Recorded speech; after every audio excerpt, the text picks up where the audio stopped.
South Africa's President Cyril Ramaphosa has announced an eagerly awaited stimulus package for the countries now in recession. And World Bank is supporting Tunisia with $500 million budget support. And Ghana's government is dropping plan for a 5-year bond due to unfavorable market conditions. Welcome to the program. This is Your Business Incorporated. I am Busi Namafai. We kick off with the continental market starting from continental Africa. Here in Nigeria, the main index is looking good. Intraday with about 0.5% in the green territory. The South African market is getting the best of the continent today on the announcement by President Ramaphosa of anti-recession drugs, what's called a stimulus package for the economy. Look at the GSC there, a roaring 1.1%, and that was at intraday. It's about 3:30 in South Africa as we speak, just before the closing bell.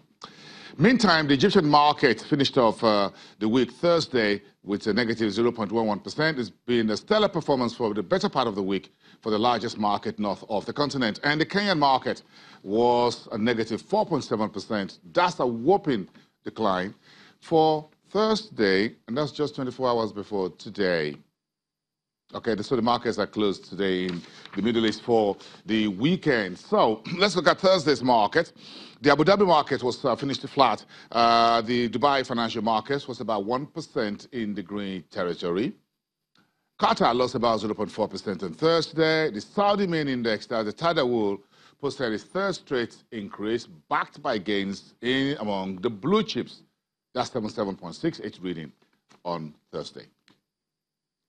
Now to Europe, where the market is still trading for the final trading day of the week. Investors shrugging off worries about the U.S.-China trade dispute. There are some stories coming out of the markets, and Daniel Koop is standing by at the Frankfurt Stock Exchange of DWTV for Channels Television. It's nice to wrap up the week with you together, Daniel. So let's start with Commerzbank. Is it a tearful goodbye for Commerzbank on the Frankfurt DAX? And what will happen next on the MDAX? Bring us up to speed. Yeah, I mean, this is really a dramatic change. By the way, hi there, Bosen here from Frankfurt. Yeah, from Monday on, today is really the last day that Commerzbank, the second German biggest lender here, will be traded in the DAX. For our viewers who might not be that familiar with the DAX is the index here in Germany with the 30 most important companies. And in order to be a member of the DAX, you have to have a very big trade volume.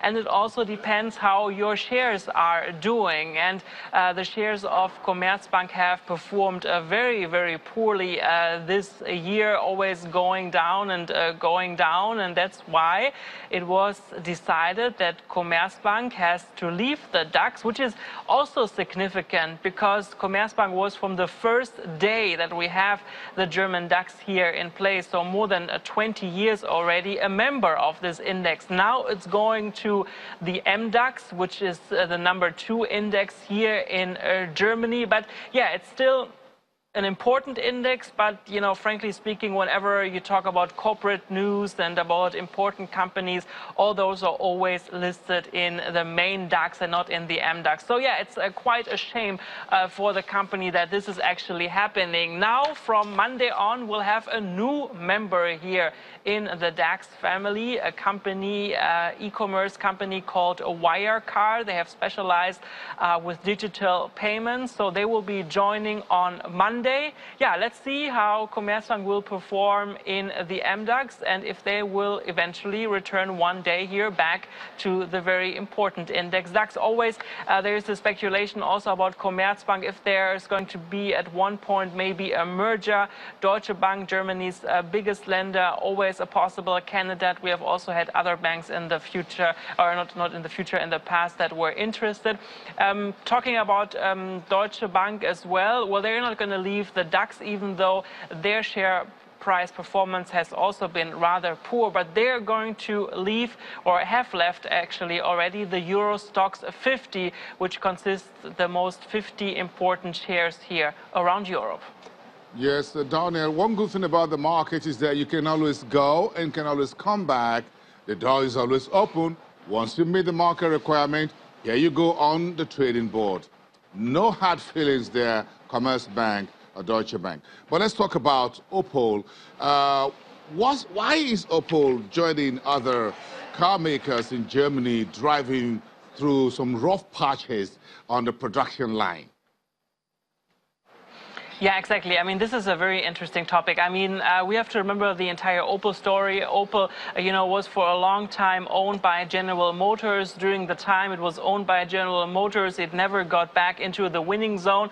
Then Opel was taken over by PSA from France, who's producing and owning the Peugeot cars. Then this year, about 2 months ago, they were reporting that for the first time, in more than 20 years, they were able to bring Opel back into the winning zone, but it seems that their sales numbers are not going as well as they actually want them to be. Now we are learning that only 35 cars per hour are being produced right now in the factories of Opel. It used to be 55, so that's a pretty big reduction that we are seeing at the moment. And also that workers are on forced reduced working hours, which certainly is not creating a good spirit among the Opelanas. That's how they're called here in Germany. We are hearing that the Worker Council is holding meetings together with the management of Opel and PSA to find a solution. Even though the Opelanas have a job guarantee until the year of 2023, there is lots of uncertainty what kind of role the Opelanas and the German facilities will play in the future. So yeah, not such a good steering there in Rüsselsheim, which is about, let's say 20 minutes away from where we are here in Frankfurt. Daniel, let's go home. And the way to go home is to find out by the time you get home today, perhaps Friday, your rent has gone up. So what's the story about cost of rent going high in Germany? Is it because of Brexit? Are folks coming back to Germany? What are we expecting from the Chancellor, Angela Merkel, on how is she wading into this high cost of rent so that folks like your good self don't get pushed out of Frankfurt? Well, exactly. I mean, rent is a big issue here in many big cities. Frankfurt is certainly one of the cities with the highest rent here in Germany. I mean, when you are, when you're single and you want to have a one-bedroom apartment, this can easily cost you between 800 or 900 euros. And even though that's expensive, there's still so much demand. So even though you might be willing to pay this amount of money, you might still not get the place, and that is really making more and more people upset.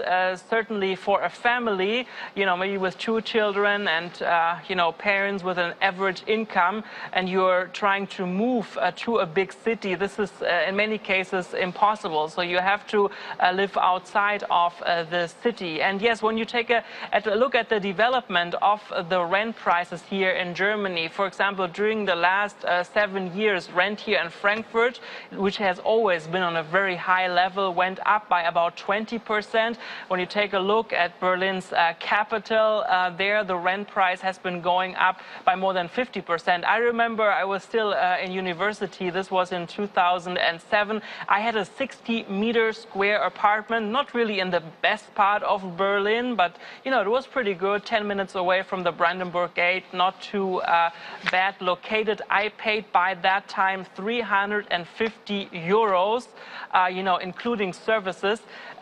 Right now, for that price, you might you might hardly get a place that you can share with somebody, but certainly not an apartment. And here in Frankfurt, prices are getting more and more crazy. So the German Chancellor Angela Merkel, she is meeting today with officials from her government and also, from the industry to discuss this topic. More apartments here in Germany, mostly in the big city, need to be built. Just Frankfurt as another example. They're really trying to use outskirts part of Frankfurt right now, creating new parts. But yeah, it's still a big topic. And yes, next year I'll have a discussion again with my landlord about my rent here again. So probably I have to do some negotiation with you guys there at Channels TV and also at DW about my salary in order that I don't have to leave the city. Daniel, With your rent going up, then I'm sure you've been drinking less glasses of wine after each day's work. Maybe that is going to cost you a glass of wine. But whatever it is, find a roof over your head and see you next time. Thank you. From the Frankfurt Stock Exchange, Daniel Kubo, WTV for Channels Television.